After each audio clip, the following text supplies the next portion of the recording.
আমাদের দেশে একটা ভয়াবহ ক্রাইসিস চলছে। সেই ক্রাইসিসটা হলো ফ্যামিলি ক্রাইসিস। পরিবারগুলো দিন দিন ঠুনকো হয়ে যাচ্ছে। বিশেষ করে দাম্পত্য জীবন, এটা যতটা সুখের ছিল আমাদের এই অঞ্চলের মানুষের মধ্যে, ধর্ম বর্ণ নির্বিশেষে, সেই দাম্পত্য সম্পর্কগুলো আর আগের মতো ভালো যাচ্ছে না। বিশেষ করে তরুণদের মধ্যে বিবাহ বিচ্ছেদের হার প্রতিনিয়ত ভয়াবহ আকারে বেড়ে চলছে। কোথাও যদি 14টি বিয়ে হয় প্রতিদিনে, তো 10টি নাকি বিয়ে ভাঙে। এবং ঢাকা, চট্টগ্রাম সহ বড় বড় শহরগুলোর বিভিন্ন জরিপ বলছে যে বিবাহ ভঙ্গের হার এটা রীতিমতো কপালে ভাঁজ পড়ার মতো। এখন বিয়ে শাদী অনেক ডাকডোল পিটিয়ে হয়, বিয়ে শাদী অনেক ঘটা করে হয়, অনেক আয়োজন করে হয়, অনেক বড় বড় অনুষ্ঠান করে হয়, অনেক গেট হয়, অনেক লাইটিং হয়, অনেক পয়সা কড়ি খরচ করা হয়, অনেক গাড়ি ঘোড়া নিয়ে হয়। দুঃখের বিষয় হলো এত কিছু করেও যে বিয়ে করা হয়, সেই বিয়েটা মূলত দুজন মানুষের যৌথ জীবনের যে শুরু যাত্রা, সেটা যেন ভালো হয়, সে আসল কাজটা কিন্তু হয় না, বরং সেখানে একটা বড় ঘাটতি থেকে যাচ্ছে। সমস্যাটা কোথায়? কেন আমাদের পরিবারগুলোর এই দুরবস্থা? এটা নিয়ে আমাদেরকে ভাবতে হবে, এটা নিয়ে আমাদেরকে প্রতিনিয়ত স্টাডি চালাতে হবে যে আমরা কি করলে আমাদের এই সমস্যা দূর করতে পারবো, এই অসুবিধাগুলো দূর করতে পারবো, এবং এই ক্রাইসিসের সমাধানের পথ কি। বিশেষ করে একজন মুসলমান হিসাবে আমাদেরকে কোরআনের দিকে তাকাতে হবে, সুন্নতে রাসূলের দিকে তাকাতে হবে যে কোরআনের কোন আয়াতের ইমপ্লিমেন্টের অভাব হচ্ছে, রাসূল করিম সাল্লাল্লাহু আলাইহি সাল্লামের কোন সুন্নাহটা সমাজ থেকে বিলুপ্ত হওয়ার কারণে আজ আমাদের দাম্পত্য জীবনে এই ভয়াবহ অবস্থা বিরাজমান। যে আমাদের মধ্যে সুখ শান্তি দাম্পত্য জীবনে যতটা কাঙ্ক্ষিত ছিল, যতটা আমরা এক্সপেক্ট করতাম, ততটা হচ্ছে না কেন? এই পরিমাণ কলহ, এই পরিমাণ বিবাদ, এটা এই দেশের আদালতে ব্যক্তিগত মামলা মোকদ্দমা যেগুলো যায়, সেগুলোর দিকে তাকালে যেরকম বোঝা যায়, ঠিক একইভাবে আলেম ওলামাদের কাছে যে সমস্ত মাসআলা আসে এবং কাউন্সেলিং এর জন্য যে সমস্ত মানুষরা আসা যাওয়া করেন, তাদের সে বিষয়গুলোর দিকে তাকালে আমরা বুঝতে পারি। এবং যারা বিভিন্ন পর্যায়ে জনপ্রতিনিধি আছেন, চেয়ারম্যান, মেম্বার, কাউন্সিলর, তাদের কাছে যে পরিমাণ বিবাহ ভঙ্গের বা দাম্পত্য কলহের বিচার, সালিশ নালিশ যায়, সেগুলোর দিকে তাকালে দিনের আলো মতো পরিষ্কার হয়ে যায় যে আমাদের দাম্পত্য সম্পর্কগুলো খুব একটা ভালো হচ্ছে না। আমাদের দাম্পত্য জীবনে যে সুখ শান্তি হওয়ার কথা ছিল সেটি হচ্ছে না। কারণ কি? আল্লাহ রাব্বুল আলামিন তো আমাদেরকে দাম্পত্য জীবন দিয়েছেনই সুখের জন্য, শান্তির জন্য। আল্লাহ রাব্বুল আলামিন কোরআনে কারিমে আদম আলাইহিস সালামকে সৃষ্টি করার পর তিনি যখন মনমরা হয়ে থাকতেন, তার সঙ্গী হিসাবে হাওয়াকে সৃষ্টি করেছেন। এই যে হাওয়াকে আল্লাহ তাআলা সৃষ্টি করেছেন, হাওয়াকে কেন সৃষ্টি করেছেন? আল্লাহ রাব্বুল আলামিন পুরুষদের সঙ্গী হিসাবে স্ত্রীগণকে কেন সৃষ্টি করেছেন, সে বিষয়ে আল্লাহ তাআলা বলেছেন লিতাসকুনু ইলাইহা। এটা আল্লাহ তাআলা সৃষ্টি করেছেন যাতে করে মানুষ স্বামী তার স্ত্রীর কাছে গেলে প্রশান্ত হয়, স্ত্রীর ঘরের সমস্ত কষ্টগুলো স্বামী বাহির থেকে আসলে সেটা লাঘব করতে পারে। এই উদ্দেশ্যে আল্লাহ রাব্বুল আলামিন বিবাহ বন্ধনে আবদ্ধ হওয়ার এই ইন্তজাম, এই সিস্টেম রেখেছেন, এই পদ্ধতি রেখেছেন। কিন্তু দুঃখের বিষয় হলো যে আমাদের পরিবারগুলোর দিকে তাকালে দেখা যায় যে আমরা এর উল্টো মেরুতে হাঁটছি। প্রিয় নবী সাল্লাল্লাহু আলাইহি ওয়াসাল্লাম তিনি যখন হেরা গুহায় জিবরিলকে দেখলেন তার আসল অবয়বে, নবী সাল্লাল্লাহু আলাইহি সাল্লামকে যখন বুকের সাথে চেপে ধরে পড়ার জন্য নির্দেশ করেছেন ইকরা, তখন নবী করিম সাল্লাল্লাহু আলাইহি সাল্লাম অনেকটা ভড়কে গেলেন। এই যে তিনি ভয় পেয়ে গেলেন, ভড়কে গেলেন, তার গায়ে জ্বর চলে আসলো। নবী করিম সাল্লাল্লাহু আলাইহি ওয়াসাল্লাম এরপরে বাসায় চলে আসলেন। এসে উম্মুল মুমিনিন খাদিজা রাদিয়াল্লাহু তাআলা আনহার কাছে এসে বললেন জাম্মিলুনি জাম্মিলুনি, আমাকে কম্বল চাদর দ্বারা আবৃত করো। তিনি ভয় পেয়ে গেছেন। খাদিজা রাদিয়াল্লাহু তাআলা আনহার ভূমিকা তখন কি ছিল কোরআনে উল্লেখ হয়েছে, আমরা জানি। খাদিজা রাদিয়াল্লাহু তাআলা আনহা নবী সাল্লাল্লাহু আলাইহি সাল্লামকে তখন সান্ত্বনা দিলেন। হাদিসে রাসূলের মধ্যে বর্ণিত হয়েছে, তিনি বলেছেন, কাল্লা লা ইউখজিকাল্লাহু আবাদা, আপনার টেনশনের কোনো কারণ নেই, আপনি কোনো পেরেশান হবেন না। আপনি যে সমস্যার কথা বলছেন, যে আপনি ভড়কে গেছেন হেরা গুহায় জিবরিলকে দেখে, আপনার ভয়ের কোনো কারণ নেই। কারণ ইন্নাকা তাহমিলুল কাল, আপনি এই কাজ করেন, ওই ভালো কাজ করেন, মানুষের বিপদ আপদে দূরে আপনি সহায়তা করেন, আপনি মানুষের বোঝাটা বহন করে দেন, আপনি পরোপকার করেন। এরকম মানুষকে আল্লাহ তাআলা বেইজ্জত করেন না, করবেন না আল্লাহ তাআলা আপনাকে। খাদিজা রাদিয়াল্লাহু তাআলা আনহা নবী সাল্লাল্লাহু আলাইহি সাল্লামকে সান্ত্বনা দিলেন, এমন সান্ত্বনা দিলেন নবী করিম সাল্লাল্লাহু আলাইহি সাল্লাম স্বাভাবিক হয়ে গেলেন, তার ভয় দূর হয়ে গেল।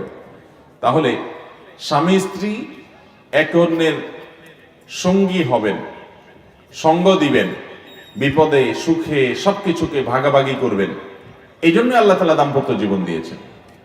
নবী করিম সাল্লাল্লাহু আলাইহি সাল্লাম বাহিরে পেরেশান হলে বাসায় আসতেন সে পেরেশানি দূরের জন্য, স্ত্রীর কাছে আসলে পেরেশানি দূর হতো। আর আমাদের অবস্থা হলো আজকাল বাসায় স্বামী স্ত্রী ঝগড়াঝাটি করে, মারামারি কাটাকাটি গন্ডগোল ফাসাদ করে, এরপরে বাড়ি থেকে বউ বের হয়ে বাবার বাড়ি চলে যায়, আর স্বামী বের হয়ে কোনো বন্ধু বান্ধবের কাছে বা অন্য কোথাও চলে যায়।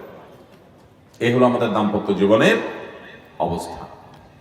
মুহতারাম হাজরিন, এই দুরবস্থার প্রথম এবং প্রধান কারণ হলো যে আমরা বিবাহের ক্ষেত্রে দিনদারিতাকে প্রাধান্য দিচ্ছি না। বিবাহের ক্ষেত্রে দিনদারিতাকে প্রাধান্য দিচ্ছি না। বিবাহের ক্ষেত্রে দিনদারিতাকে যদি প্রাধান্য না দেই, তাহলে কখনো দাম্পত্য জীবনে সুখ শান্তি আসবে না। দাম্পত্য জীবনে যদি আমরা সুখী হতে চাই, তাহলে সব কিছুর আগে আমাকে ধার্মিকতা, দিনদারিতা, এটাকে প্রাধান্য দিতে হবে। তাহলে এটা হবে দাম্পত্য জীবনের সুখে জীবনযাপন করবার জন্য প্রথম পদক্ষেপ। নবী করিম সাল্লাল্লাহু আলাইহি সাল্লামের সেই প্রসিদ্ধ হাদিস আমরা সবাই জানি। তিনি বলেছেন, তুনকাহুল মারআতু লিআরবাঈন, নারীদেরকে বিয়ে করা হয় চারটি জিনিস দেখে। কেউ তাদের টাকা পয়সা দেখে বিয়ে করে, কেউ তাদের বংশমর্যাদা, প্রতিপত্তি, প্রভাব, সামাজিক অবস্থান, এগুলো দেখে বিয়ে করে, কেউ তাদের সৌন্দর্য, রূপ লাবণ্য, সেগুলো দেখে বিয়ে করে, আবার কেউ দিনদারিতা দেখে বিয়ে করে। ফাজফার বিজাতিদ দ্বীন, অতএব তোমরা দিনদারিতা দেখে বিয়ে করবে। এটা যদি করো তাহলে তোমরা সফল হবে, সার্থক হবে, সুখী হবে। অতএব দাম্পত্য জীবনে সুখের মূল চাবিকাঠি হলো যে আপনার সঙ্গী তিনি দিনদার কিনা। এটা আগে থেকে নির্বাচন করবেন যে দিনদার সঙ্গী হতে হবে। অন্য সব ক্ষেত্রে স্যাক্রিফাইস হবে, কিন্তু দিনদারিতে কোনো স্যাক্রিফাইস হবে না। আপনার সঙ্গী যদি দেখতে ততটা সুন্দর নাও হয়, আপনার সঙ্গী তিনি যদি অনেক বেশি সামাজিক অবস্থা সম্পন্ন নাও হন, তার অন্য অনেক দিক থেকে যদি দুর্বলতা থাকেও, কিন্তু তার মধ্যে যদি দিনদারিতা থাকে, আল্লাহ ভীরুতা থাকে, ঈমান থাকে, তাকওয়া থাকে, তাওহীদ থাকে, সুন্নতে রাসূলকে আঁকড়ে ধরার মানসিকতা থাকে, তাহলে এই দাম্পত্য জীবনে সুখ হবে, শান্তি আসবে ইনশাআল্লাহ। দিনদারিতা কাকে বলে? দিনদারিতা মানে কিন্তু শুধুমাত্র নামাজ কালাম পড়লেন, মহিলারা বোরকা গায়ে দিলেন, পর্দা করলেন, পুরুষরা মুখে দাড়ি রেখে দিলেন, এটাই কিন্তু একমাত্র দিনদারিতা নয়। এটা দিনদারিতার একটা অংশ। দাম্পত্য জীবনে সুখী হওয়ার জন্য দিনদারিতার যে বিষয়গুলো দেখতে হবে, তার প্রথম হলো যে আপনি যাকে বিবাহ করবেন, পুরুষ হোক কিংবা নারী হোক, পাত্র হোক কিংবা পাত্রী হোক, সেই ভদ্রলোক কিংবা ভদ্র মহিলা আল্লাহর কাছে নিজেকে পরিপূর্ণভাবে সমর্পণ করেছেন কি করেননি। এটা হলো সবচেয়ে বড় প্রশ্ন। আল্লাহর কাছে সমর্পণ মানে কি?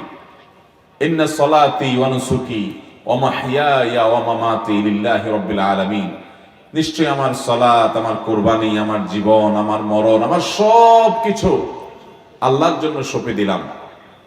আল্লাহ রাব্বুল আলামিন যেভাবে বলবেন এগুলোকে সেভাবে ব্যবহার করব। আল্লাহ বলেছেন কোনো কাজ করতে তো আমি করব, আল্লাহ বলেছেন করো না তো আমি করব না। আল্লাহ তাআলা কোনোটাকে হালাল করেছেন তো আমি সেটাকে হারাম করব না, আর আল্লাহ কোনোটাকে হারাম করেছেন সেটাকে আমি হালাল করব না।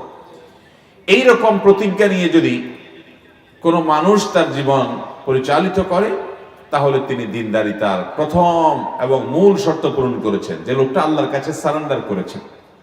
আমরা অনেকে আসি, নামাজ কালাম পড়ি, কিন্তু কোরআনের কাছে আমরা সমর্পণ করি না নিজেকে, হাদিসের কাছে সমর্পণ করি না। ইমানদার সে যে কোরআন এবং সুন্নাহর কাছে নিজেকে সমর্পণ করে, কোরআন এবং সুন্নাহর সামনে সে মাথা নত করে দেয়, অর্থাৎ আনুগত্য করে কোরআন এবং সুন্নাহর। আল্লাহ বলেছেন, আল্লাহ রাসূল বলেছেন, বাস আমার যুক্তি, আমার বুদ্ধি, আমার মেজাজ, আমার রুচি, আমার সব কিছুর বিরুদ্ধে দাঁড়াক, কিন্তু তারপরও কোরআন এবং হাদিসের সামনে আমি মাথা নত করে দিব। বাস কোরআন হাদিসের কথা শুনলে সাথে সাথে সে মাথা নত করে মেনে নেয়। এটা হলো দিনদারিতার মূল বিষয়, প্রধান বিষয়। নামাজ কালাম পড়ে, হালাল হারাম মেনটেন করে না, মাহরাম মেনটেন করে না। মাহরাম পুরুষদের জন্য কিছু মহিলাদের সঙ্গে দেখা দেওয়া জায়েজ, আর কিছু মহিলাদের সঙ্গে দেখা দেওয়া না জায়েজ, হারাম। এই মাহরাম মেনটেন যদি কেউ না করে, তাও সে পরিপূর্ণ দিনদার হতে পারে। ঠিক মহিলাদের ক্ষেত্রে একই কথা প্রযোজ্য। একজন নারীর জন্য কিছু পুরুষের সাথে দেখা দেওয়া জায়েজ, তার বাপ, তার ভাই, তার চাচা, তার দাদা, তার নানা, তার মামা, তার সন্তান, এদের সাথে দেখা দেওয়া জায়েজ। কিন্তু তারা ছাড়া তিনি যদি, যাদের সাথে দেখা দেওয়া জায়েজ নাই, চাচাতো ভাই, খালাতো ভাই, ফুফাতো ভাই, মামাতো ভাই, খালু, তারপর ভগ্নিপতি, এরকম আরো অনেক আত্মীয় স্বজন আছে যারা মাহরামের লিস্টের বাইরের মানুষ, তাদের সাথে যদি কোনো নারী পরিপূর্ণ পর্দা না করেন, ঠিক একই কথা পুরুষের জন্য প্রযোজ্য। কোন পুরুষ তার চাচাতো বোন, ফুফাতো বোন, মামাতো বোন, খালাতো বোন, তাদের সাথে পর্দা করেন না, ভাবির সাথে পর্দা করেন না, তাহলে এই লোক কখনো প্রকৃত অর্থে দিনদার হতে পারে? আমাদের দেশে অনেক নামাজি মানুষ পাবেন, এই জায়গায় এসে দেখবেন তাদের দিনদারিতা নাই। তো এই জায়গায় যদি দিনদারিতা না থাকে, তাহলে পরিপূর্ণ দিনদারিতা হলো না। মাহরাম মেনটেন করা, হালাল হারাম মেনটেন করা, এটা দিনদারিতার জন্য অনেক গুরুত্বপূর্ণ একটা বিষয়। এটা যদি না থাকে, তাহলে আপনি তাকে দিনদার বলতে পারেন না পরিপূর্ণভাবে। হালাল হারাম মেনটেন করা মানে আল্লাহ তাআলা কোনো উপার্জনকে হালাল করেছেন, তো সেটা আমি গ্রহণ করব। কোনোটাকে হারাম করেছেন, সেটা আমি বর্জন করব। ওইটা বর্জন করতে গিয়ে আমাকে যত মূল্য দিতে হয় আমি দেব। প্রয়োজনে আমার না খেয়ে থাকতে হতে পারে, অল্প খেয়ে থাকতে হতে পারে, সবর করা লাগতে পারে, আমার ধার দেনা করা লাগতে পারে, সামাজিক অবস্থান ছোট হতে পারে, অনেক কিছু হতে পারে। সকল প্রকার স্যাক্রিফাইস এবং ত্যাগ করতে রাজি আছি আমি হারাম এবং হালাল মেনটেন করার জন্য। এই হালাল এবং হারাম মেনটেন করার মতো মানসিকতা যদি থাকে কোনো যুবক এবং কোনো যুবতীর মধ্যে, তাহলে দিনদারিতার ক্ষেত্রে সে 100 ভিতরে 40 মার্ক অটোমেটিক পেয়ে গেল, যে হালাল হারাম সে মেনটেন করে। অনেক মানুষ দেখবেন নামাজ কালাম পড়ে, হয়তো মুখে দাঁড়িয়েও আছে, অনেক বোন আছেন যে হয়তো বোরকাও পরেন, কিন্তু এই যে হালাল হারাম মেনটেন, মাহরাম মেনটেন, এটা করেন না। তাহলে সেক্ষেত্রে দিনদারিতার ক্ষেত্রে 100 ভিতরে ধরেন 40 মার্কই তার নাই হয়ে গেল, কারণ সে দিনদারিতার অনেক গুরুত্বপূর্ণ একটা পার্ট লঙ্ঘন করে চলেছে, যেটা আমরা অনেকে খেয়াল করি না।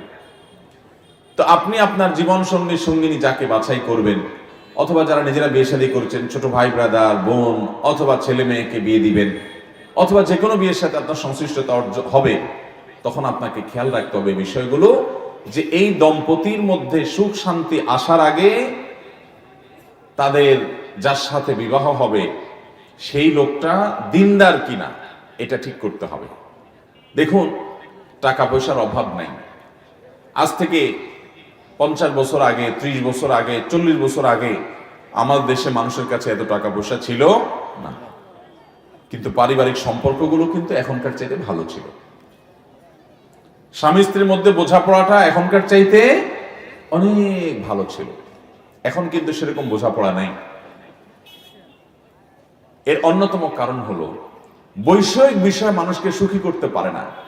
টাকা পয়সা হলেই যদি দাম্পত্য জীবনে সুখ শান্তি হতো, তাহলে সেক্ষেত্রে ইউরোপিয়ানরা, আমেরিকানরা, পৃথিবীর অনেক উন্নত দেশ, যাদের টাকা পয়সার অভাব নাই, যাদের গাড়ি বাড়ির অভাব নাই, যাদের নাগরিক সুবিধাগুলো আমাদের চাইতে বহুগুণ ভালো, তাদের লাক্সারিয়াস লাইফ লিড করার জন্য সব ব্যবস্থা আছে, এত কিছু থাকার পরও তাদের দাম্পত্য জীবনে সুখ শান্তি তো পরের কথা, দাম্পত্য সম্পর্ক বলতেই তেমন উল্লেখযোগ্য কিছু নেই। ভয়াবহ একটা অবস্থা। স্বামীর ক্যাবলা একদিকে, স্ত্রীর ক্যাবলা একদিকে। স্বামী স্ত্রী তো হয় না, মিউচুয়াল আন্ডারস্ট্যান্ডিং করে দিন কাটায় দেয়। মনে চাইলে বুড়ো বয়সে বিয়ে করলো তো করলো, না করলো তো নাই। আর একজনের করলো তো ছেড়ে আরেক জায়গায় করলো, এক একজনের 4টা-5টা করে পার্টনার চেঞ্জ হয়ে গেল। আর যদি একসাথে থাকেও তো তথাকথিত অতিরিক্ত ব্যক্তি স্বাধীনতার নাম দিয়ে তারা প্রত্যেকে যার যার মতো স্বেচ্ছাচারী, প্রত্যেকে যার যার পথের পথিক।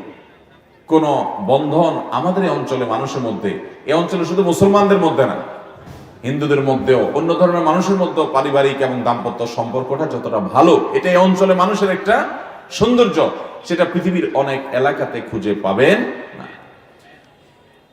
তো আমাদের এই এলাকাতে, এই পাক ভারত মহাদেশে, বাংলাদেশে দাম্পত্য জীবনে যে সম্পর্কগুলোর অবনতি, ঘাটতি এবং খারাপ যাচ্ছে, এর অন্যতম কারণ হলো বিবাহ দিনদারি দেখে করা হয় না। মেয়ে পক্ষ শুধু ছেলে পক্ষের সামাজিক অবস্থান, টাকা পয়সা এগুলোই খোঁজে, দিনদারিতা খোঁজে না।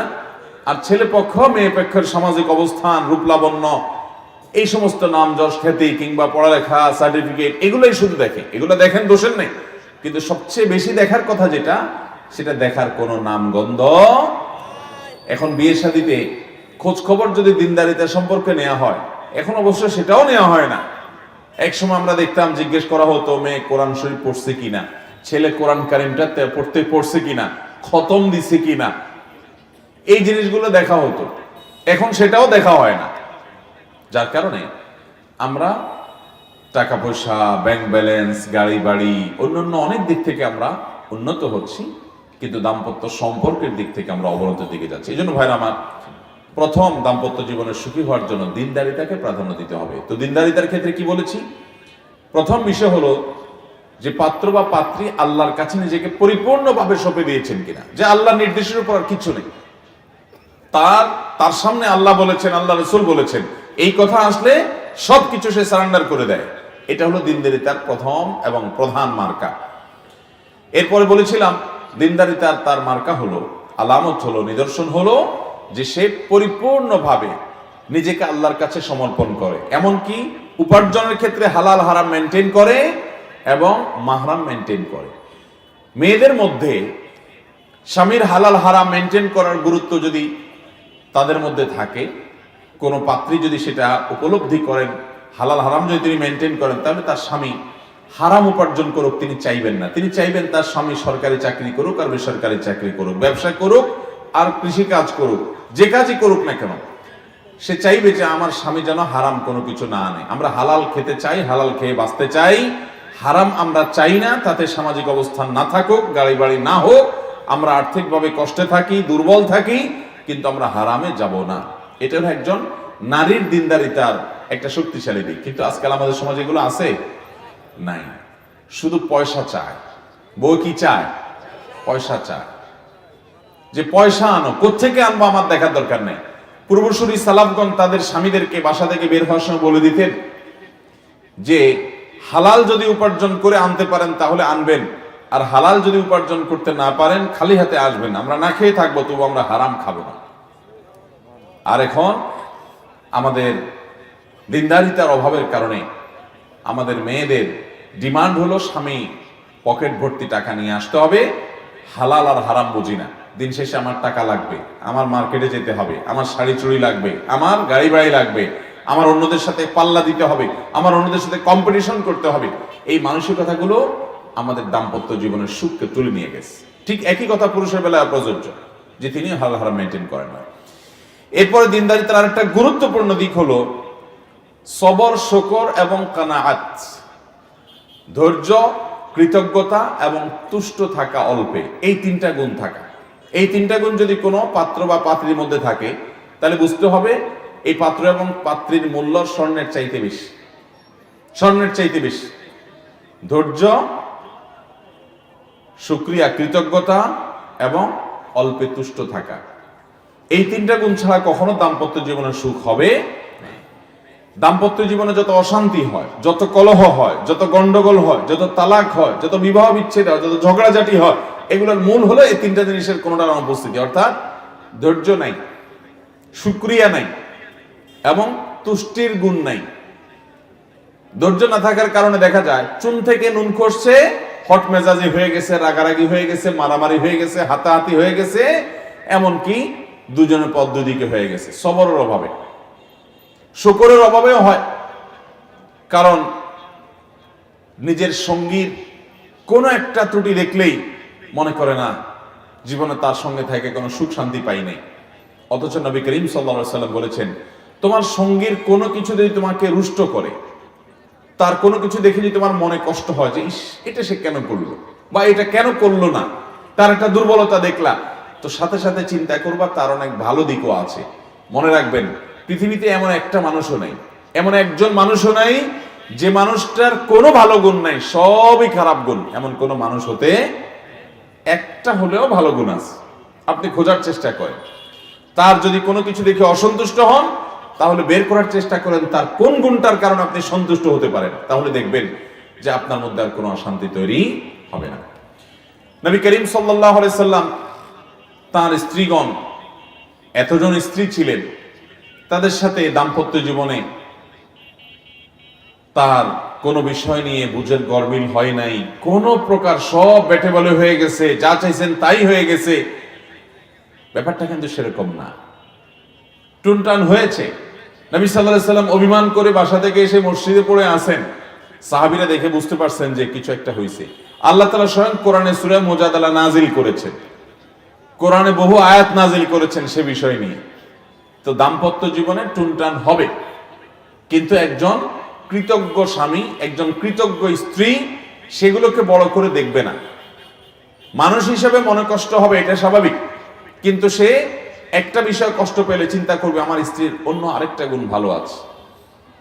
তিনি রান্নাটা ভালো করতে পারেন না, তো তার চেহারাটা সুন্দর আছে, চেহারাটা সুন্দর নাই তো তার পড়ালেখার গুণটা ভালো আছে, পড়ালেখার গুণটা নাই তো তিনি কেয়ারিং, খুব যত্ন নেন, এটাও নাই তো তিনি সচ্চরিত্রবান, চরিত্রের সমস্যা নাই। বহু মহিলা চরিত্রের সমস্যা আছে, অনেক স্বামী সেটা সাফার করছেন, বলতে পারছেন না লজ্জায়, আমার স্ত্রী অন্তত এই সমস্যাটা নেই। এরকম কোনো না কোনো ভালো দিক আছে না নেই? ঠিক একই কথা স্বামীর বেলায়ও প্রযোজ্য, যে নারী তার স্বামীর ব্যাপারে অভিযোগ করতে করতে শেষ। কিছু অমানুষ থাকে যে হ্যাঁ তাদের সাথে বসবাস উপযুক্ত না, এরকম রেয়ার কিছু থাকে, কিন্তু বেশিরভাগ ক্ষেত্রে আপনি যে অভিযোগ করবেন যে আপনার স্বামী অলস, উপার্জন করে না, আপনার কষ্ট হয়, বাপের বাড়ি থেকে অনেক সময় হেল্প নিতে হয়, সে আপনার পরিশ্রমী না, বুঝলাম আপনার এই কথা সত্য, কিন্তু লোকটা হয়তো চরিত্রবান। কত বোন আছেন তাদের স্বামী দুহাত ভরে টাকা ভর্তি করে নিয়ে আসে, কিন্তু স্বামীগুলো সব পরকীয়া আসক্ত, পরনারীতে আসক্ত, অমানুষ। এই মহিলার জীবনটা জীবন্ত জাহান্নাম হয়ে যায়। তার স্বামীর ব্যাংক ব্যালেন্সের অভাব নাই, টাকা পয়সার অভাব নাই, ঘর ভর্তি জিনিসের অভাব নাই, কিন্তু স্বামীর রোগ কি? পরকীয়া করে। স্বামীর রোগ কি? এই যে পরকীয়া করে, এই কারণে কি ওই মহিলা সুখে আছে?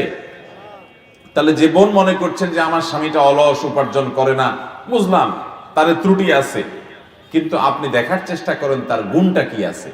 আপনি যদি সারা জীবন শুধুমাত্র ত্রুটি দেখেন, আপনি কখনো সুখী হতে পারবেন? সব সময় মানুষের ভালোটা যদি আপনি দেখেন তাহলে আপনি নিজে সুখী হবেন, আপনার হবে যে আপনি মানসিক শান্তি পাবেন। আমরা সব সময় গ্লাসের অর্ধেক পানি আছে আর অর্ধেক খালি আছে। যদি জিজ্ঞাসা করা হয় গ্লাস সম্পর্কে মন্তব্য করে, গ্লাসের পানির পরিমাণ থাকা না থাকা, পুরো বিষয়ের উপরে মন্তব্য করা, আমরা বেশিরভাগ মন্তব্য করবো গ্লাসটার অর্ধেক খালি, কিন্তু অর্ধেক পানি আছে যে ওইটা আমাদের নজরে বেশিরভাগ লোকের পড়ে। এটা হলো বাস্তবতা। দাম্পত্য জীবনে সুখী হওয়ার জন্য এই যে দিনদারিতা প্রয়োজন, এই দিনদারিতার একটা বড় অংশ হলো এটা। বহু লোক আছে নামাজ কালাম পড়ে, রোজা রাখে, দাড়ি আছে, পর্দা করে, কোরআন তেলাওয়াত করে, সকল সুন্দর দোয়া জিকির করে, সব ঠিক আছে, মাগের সমস্যা হলো কি? সবর নাই, শুকর নাই, সবর নাই, শুকর নাই। শুকর যদি আপনি আদায় করতে চান তো বহু পয়েন্ট পাবেন শুকর আদায় করার। আপনি কিছু খুঁজে পাচ্ছেন না, আপনার স্বামীটার অন্য কোনো যোগ্যতা নাই, অন্য কোনো গুণ নাই, অন্য কোনো ভালো দিক নাই, এই বেচারা অন্তত পঙ্গু না, হাত পা সুস্থ একজন স্বাভাবিক মানুষ। কত মহিলা আছে তার স্বামী পঙ্গু হয়ে গেছে, তার স্বামী অ্যাক্সিডেন্টে হাত পা হারিয়ে ফেলছে, কিন্তু আগে থেকে কিংবা আগে থেকেই সমস্যা, শারীরিক বড় ধরনের সমস্যা আছে। তার যদি টাকা পয়সাও থাকে, তার স্বামীর যদি অন্য অনেক দিক থেকে ভালো হয়, এই একটা কারণে তার অশান্তি এবং কষ্ট হবে কি হবে না? তার মনে কষ্ট, দুঃখ থাকবে না? তো তার যদি দুঃখ থাকে তো আপনার স্বামীটা মাশাআল্লাহ মাথা থেকে পা পর্যন্ত সুস্থ, তো আপনি সেটা শুকর আদায় করেন যেটা সুস্থ মানুষ আপনার স্বামী। এভাবে যে আপনি যদি নেয়ামত খুঁজতে যান, বহু কিছু খুঁজে পাবেন, যে হয়তো আপনার শ্বশুর ননদের দিক থেকে, শাশুড়ির দিক থেকে খুব একটা টর্চারের শিকার হন না, অনেক মহিলা সেদিক থেকে টর্চারের শিকার হন, অথবা আপনার শাশুড়ি ননদ খারাপ, আপনার স্বামীটা ভালো, কিংবা স্বামী শাশুড়ি ননদ সবগুলোর আচরণ খারাপ, ওই যে আচরণ আপনার সাথে খারাপ কিন্তু পরকীয়া আসক্তি নেই, কিংবা সে অলস না উপার্জন করে, কিংবা সে আপনাকে প্রহার করে না, আর যদি কোনো সান্ত্বনা খুঁজে না পান তো আসিয়ার দিকে তাকান। আসিয়া, ফেরাউনের স্ত্রী আসিয়া, তার দিকে তাকান। ফেরাউনের স্ত্রী আসিয়া, তিনি ফেরাউনের ঘর করতে গিয়ে অমানবিক কষ্ট তাকে স্বীকার করতে হয়েছে। যে জুলুম তাকে করা হয়েছে, যে টর্চার ফিজিক্যালি শারীরিকভাবে তাকে করা হতো শুধুমাত্র ইমানদার হওয়ার অপরাধে, শেষ পর্যন্ত তাকে উত্তপ্ত রোদের মধ্যে ফেলে দিয়ে, তাকে শুলের মধ্যে ফেলে রেখে অত্যন্ত নির্মম ভাবে শরীরে পেরেকের আঘাতে, পেরেক পুঁতে মেরে তাকে রক্তাক্ত করে নির্মম ভাবে তাকে হত্যা করা হলো। তিনি শাহাদাত বরণ করলেন। আল্লাহ রাব্বুল আলামিন কোরআনে হাকিমে সেই বিবরণ দিয়েছেন এবং তিনি আল্লাহর কাছে বলেছেন, রব্বিবনি লি ইনদাকা বাইতান ফিল জান্নাহ, আল্লাহ তোমার কাছে জান্নাতে একটা ঘর আমার জন্য বানিয়ে দিও। এ অমানুষ, এ জালিম স্বামীটার জুলুম স্বীকার করে আমি যাচ্ছি দুনিয়া থেকে, তুমি আমার জন্য ঘর বানিয়ে দিও। আল্লাহ রাব্বুল আলামিন শুধু ঘর বানান নাই, তার মৃত্যুর আগে তার সামনে উপস্থাপন করেছেন ফেরেশতাদের মাধ্যমে যে এটাই তোমার ঠিকানা হবে। আমার যে বোনরা স্বামীর ব্যাপারে অভিযোগ করেন, আমি বলছি না যে কোনো অভিযোগকে পাত্তা দেওয়া যাবে না, অভিযোগ পাত্তা দেন, মুরব্বীদেরকে নিয়ে বসেন, দুই পক্ষের মান্যগণ্য মানুষদেরকে নিয়ে বসেন এবং নিজে তাদেরকে স্বামী স্ত্রী পরস্পরকে বোঝানোর চেষ্টা করেন, আল্লাহর কাছে দোয়া করেন, সবর করেন। কোনো কিছুতে যদি না হয়, কোনো আশা যদি না থাকে, বিজ্ঞ আলেমদের সাথে পরামর্শ করেন। যদি বিচ্ছেদ হওয়ার ভিতরে কল্যাণ থাকে সেটা যাওয়া যাবে, শেষ চিকিৎসা সেটা, কিন্তু তার আগে অনেকগুলো বিষয় আছে। আপনি আর কিছু খুঁজে না পান, আপনি একটু তার মধ্যে থাকা কোনো ভালো গুণ আবিষ্কার করার চেষ্টা করেন, অনেক পাবেন, অনেক পাবেন। আপনি যদি আমার কাছে নিয়ে আসেন, আমি অনেকগুলো গুণ বের করে দিতে পারবো, অনেকগুলো গুণ বের করে দিতে পারবো। আর কিছুই পাচ্ছেন না, ফেরাউনের স্ত্রী আসিয়ার চাইতে বেশি তো কষ্ট আপনাকে দেয় না, তার চাইতে বেশি নির্মমতা তো নাই। কোরআনে আল্লাহ রাব্বুল আলামিন 4 জন নারীর দৃষ্টান্ত দিয়েছে। কজন নারীর? 4 জন। এর 2 জন হলো খারাপ আর 2 জন ছিলেন ভালো। খারাপ নারীদের দৃষ্টান্ত দিয়েছেন যাদের, তারা একজন ছিলেন লূত আলাইহিস সালামের স্ত্রী, আর একজন ছিলেন নূহ আলাইহিস সালামের স্ত্রী। আর 2 জন ভালো নারীর দৃষ্টান্ত আল্লাহ তাআলা দিয়েছেন কোরআনে। তাদের একজন হলেন এই ফেরাউনের স্ত্রী আসিয়া, আরেকজন ছিলেন মারিয়াম, যিনি ঈসা আলাইহিস সালামের মা। সতী, সাধবী ছিলেন। অনেক অনেক কথা সমাজের মানুষ তাকে শুনিয়েছে, তার চরিত্র নিয়ে অনেক প্রশ্ন তুলেছে, অনেক কষ্ট দিয়েছে, সবর করেছেন, ধৈর্য ধারণ করেছেন। আল্লাহ তাআলা তার পবিত্রতা শুধু ঘোষণাই করেন নাই, কোরআনের অংশ করে দিয়েছেন, ইনজিলের অংশ করে দিয়েছেন। কিয়ামত পর্যন্ত আগত লক্ষ লক্ষ কোটি কোটি মুসলমান, খ্রিস্টান, একাধিক ধর্মের মানুষেরা কিয়ামত পর্যন্ত তারা তার পুত পবিত্রতাকে স্বীকার করবে, মেনে নিবে, সেভাবে আল্লাহ তাআলা উল্লেখ করেছেন। তো আমাদের কোনো বোন যদি শান্তির কোনো দিক খুঁজে না পান, আসিয়ার দিকে তাকাবেন যে আসিয়া কত কষ্ট করেছে। ভাইরা আমার, আমাদের এই সমাজে স্বামী স্ত্রীর মধ্যে কোন রকম সমস্যা তৈরি হলে কিছু মানুষরূপী শয়তান পাবেন।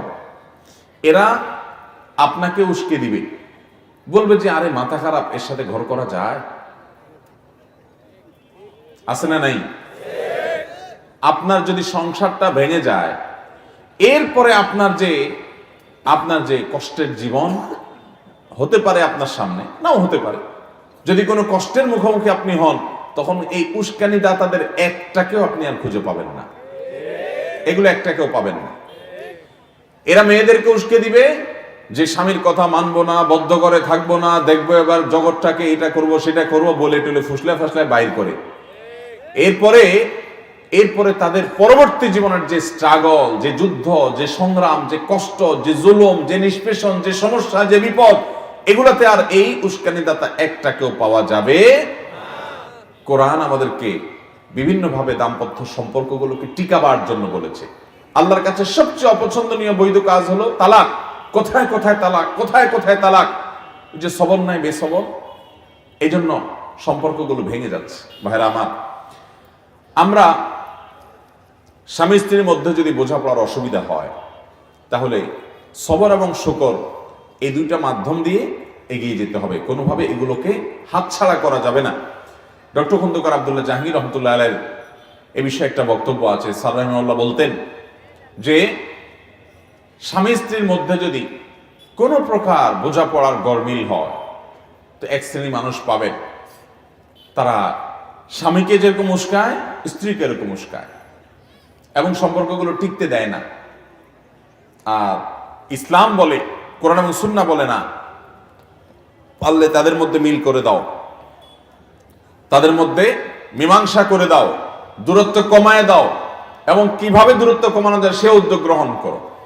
আপনারা দেখবেন কোন মহিলা তার স্বামীর কষ্টের কথা যদি কোনো মানুষের কাছে বলে, বিশেষ করে কোনো পুরুষের কাছে যদি বলে, তো অনেক পুরুষ আছে, এগুলো মানুষরূপী ইবলিস, এগুলোর পরিচয় আমি বলি, এগুলোর বৈশিষ্ট্যটা আমি বলি। এগুলো আছে মহিলাকে বলবে, হয়তো পর্দা করে না, বেপর্দা, মহিলাকে বলবে, ভাবি আপনার মতো সুন্দরী মহিলা এই লোকটার সাথে আসলে মানায় না, আপনার বাপ মা যে কি বুঝে তার সাথে বিয়ে দিল, আহারে আপনার জীবনটা শেষ হয়ে গেল।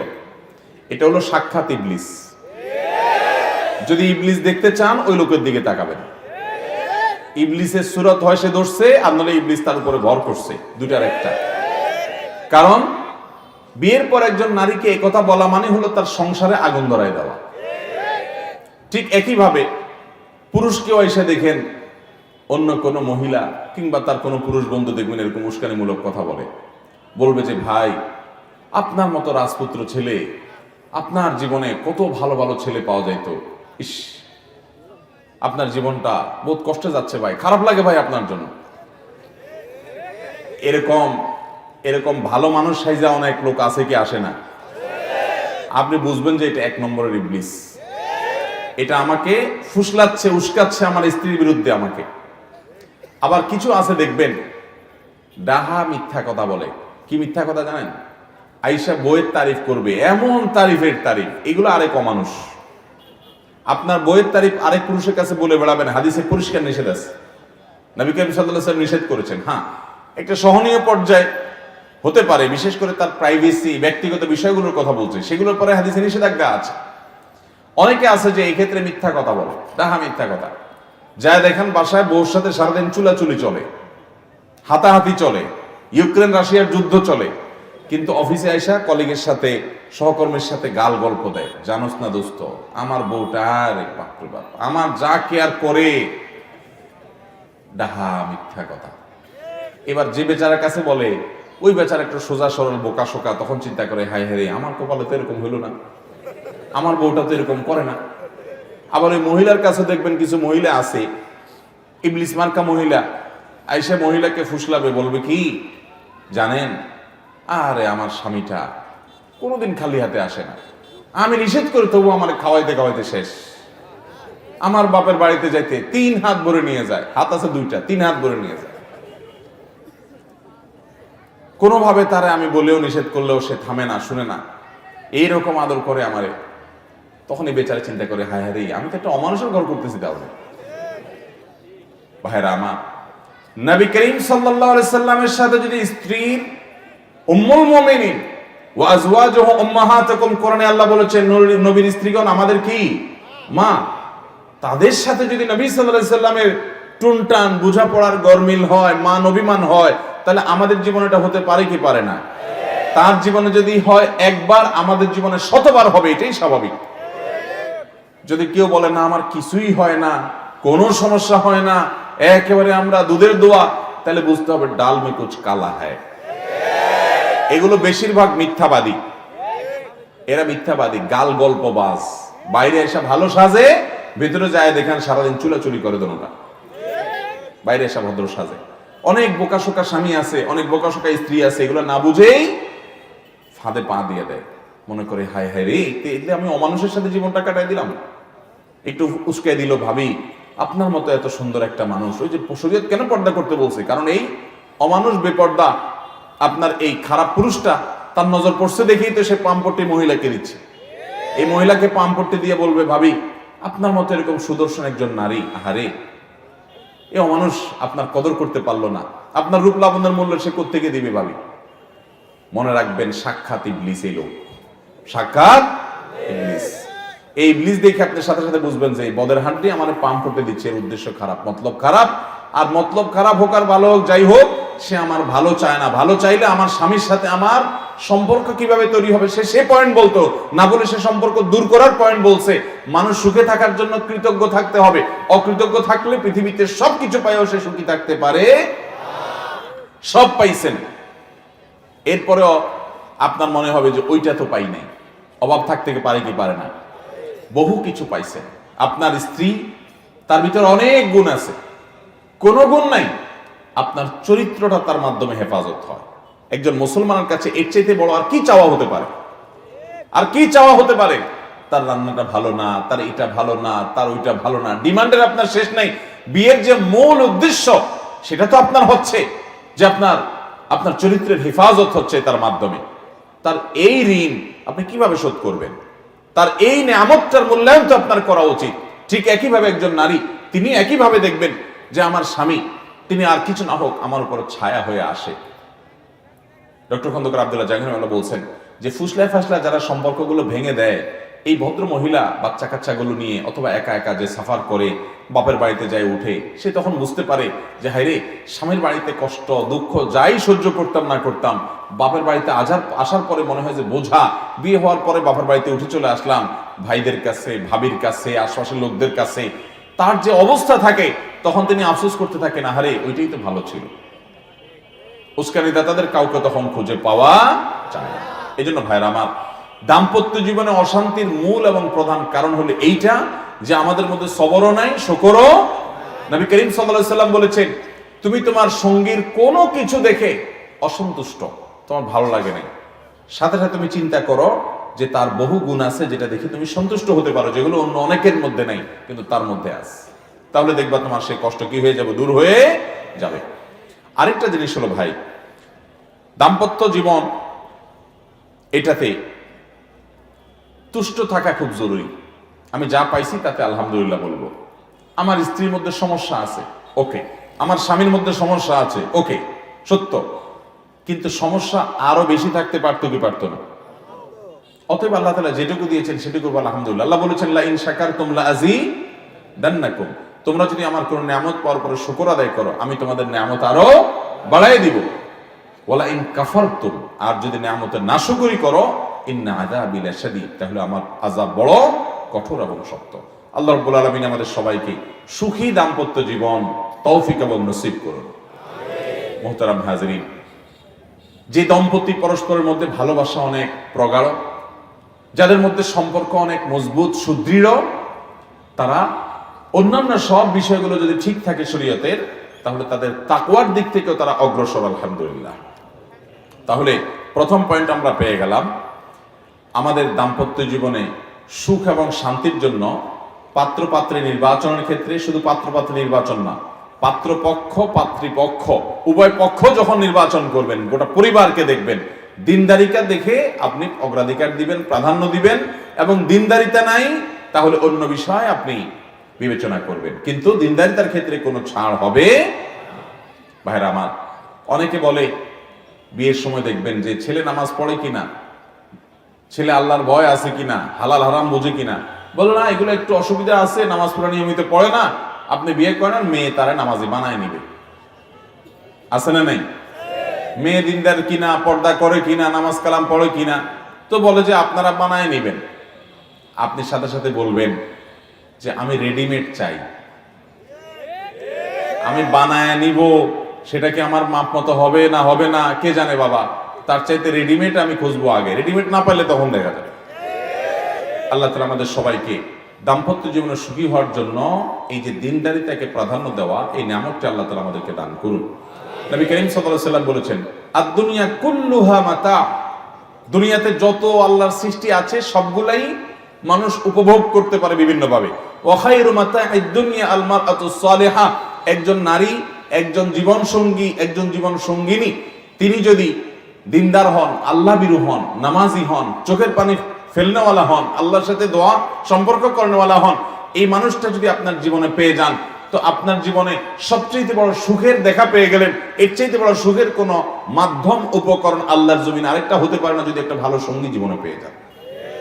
আর যদি সঙ্গীটা খারাপ হয় তো টাকা পয়সা, অফিস আদালত, পদ পদবি যাই পাইছেন, জীবনটা জীবন্ত জাহান্নাম হয়ে যাবে। আল্লাহ আমাদের সবাইকে সুখী দাম্পত্য জীবন তৌফিক এবং নসিব করুন।